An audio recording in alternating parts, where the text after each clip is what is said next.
Among all the secrets hidden by governments, one stands out as the most mysterious and creepy.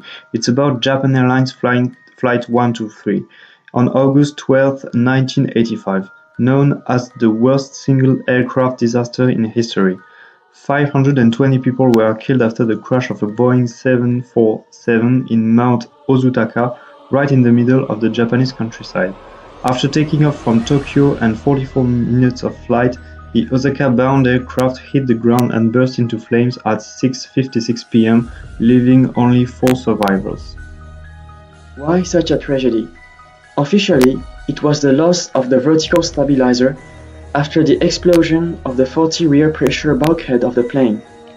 But many relatives and experts are contesting this official explanation and see something much more terrifying that Japanese government has been hiding for now 33 years. This is the story of a major post-war state crime. When you type JAL123 on Amazon Japan, you come across many books written by unconvinced relatives, former JAL employees, and even simple witnesses who spend their time and money to private investigate on the crash. The conclusion they reach has nothing to do with the official theory. Indeed, many weird facts and details tend rather to debunk the official version of the accident. All begins with an explosion heard 12 minutes into the flight, while the plane was flying over the Sagami Bay. Officially, this was the moment when the faulty pressure bulkhead failed, causing a severe decompression and a massive leaking airflow which blew up the plane's vertical stabilizer, compromising the flight controls. But people have another explanation for this sound. To understand that, look at this picture. This outside view was taken by a victim on board and would have been a great piece of evidence, but was curiously never mentioned in the official report. Do you see why? Because of this strange flying object. And according to the cockpit voice recorder, pilots were also aware of this UFO. Listen carefully to the recording just after the detonation.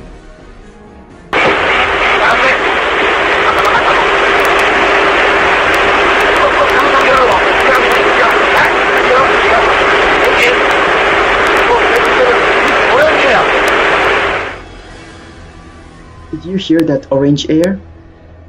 Actually, this orange flying object was a test missile used by the Japanese Self-Defense Force, which accidentally hit the tail of the aircraft.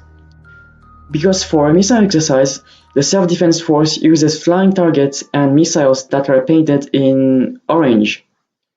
Indeed, on that same day, Matsuyuki, a freshly built Self-Defense Force vessel, was on a test run in the area where JAL123 lost its vertical stabilizer. The suspicion continues with the delayed rescue operation. Japanese officially took 10 hours to locate the crash site until the next morning at around 5 a.m. The rescue operations only took place a few hours later. Until then, Japanese TVs such as NHK had reported fake crash locations overnight. But have a look at this Asahi Shimbun newspaper on the next morning. The aerial photo clearly dates from August 12th at 9:10 p.m. This means a civilian helicopter was able to locate and take a picture of the crash site only 2 hours after the crash. Many Uenomura villagers next to the crash site also realized that the plane had crashed into Mount Ozotuka and notified police, TV stations, etc. But TV continued to spread fake news. Moreover, many Uenomura school children testified that they had seen helicopters, planes, and military trucks heading to the crash site into the hours following the accident. A shock statement came into light only 10 years after the tragedy.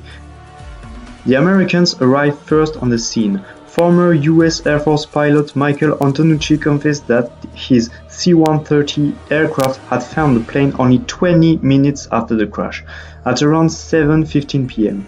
This article, published in Pacific Stars and Stripes, reveals American choppers were about to rescue victims 2 hours after the crash, but they were suddenly ordered to return immediately to the Yokoto Air Base because they were told Japanese rescue team was arriving. Upon return, the crew was even told not to leak this fact. Yumi Ochiai, a survivor and an off-duty cabin attendant on the ill-fated flight, also testified that she had heard sounds of helicopters approaching them, leaving just after the crash. Survivors remembered that many around them had been alive and talking for a while. The rescue never came. Why did Japanese government refuse to help the US Army? Because they had to suppress the proof of the missile collision. Self-Defense Force was of course aware of this mishap. Many eyewitnesses saw two F-4 Phantom jets following the plane before the crash, including an off-duty Self-Defense Force officer, but never mentioned in the official report. Firemen arriving on the still-burning scene next morning noticed mixed smell of gasoline and tar, not consistent with the smell of jet fuel made of kerosene. Doctors examining the victims' bodies found that some seemed to have burned twice and completely carbonized, which again isn't possible with jet fuel. Now make the link with the military convoy witnessed by the local children the night of crash. We remind you that the Self-Defense Force owns flamethrowers fueled by a mixture of gasoline and tar. Strange enough, the pressure bulkhead was found at the crash site but cut into pieces by the Self-Defense Force before the formal investigation. Moreover, the tail of the plane which fell into the sea was never totally recovered. But despite the lack of this critical piece of analysis, the Japanese Investigation Board concluded that the accident was due to the destruction of the rear pressure bulkhead, which was badly repaired several years before. It would have caused violent cabin decompression, destruction of the tail wing, and all of the hydraulic systems. But the violent cabin decompression is denied again by survivors, who felt their ears only slightly plugged up, and even by the Airline Pilots Association of Japan.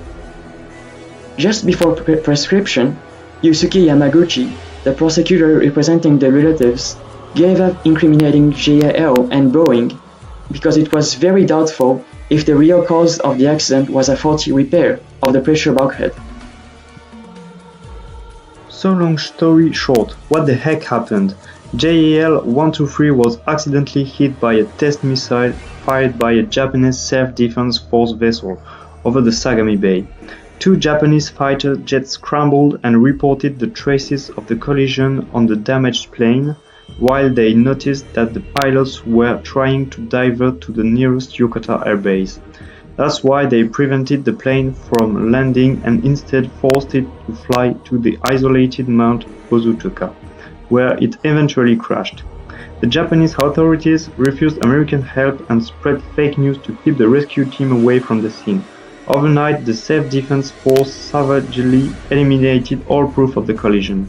The Japanese investigators could do nothing but come up with a fake crash report, ignoring significant evidence and testimonies.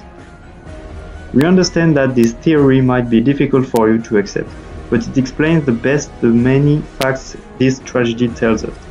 If you also think so, please like and share this video. Thank you.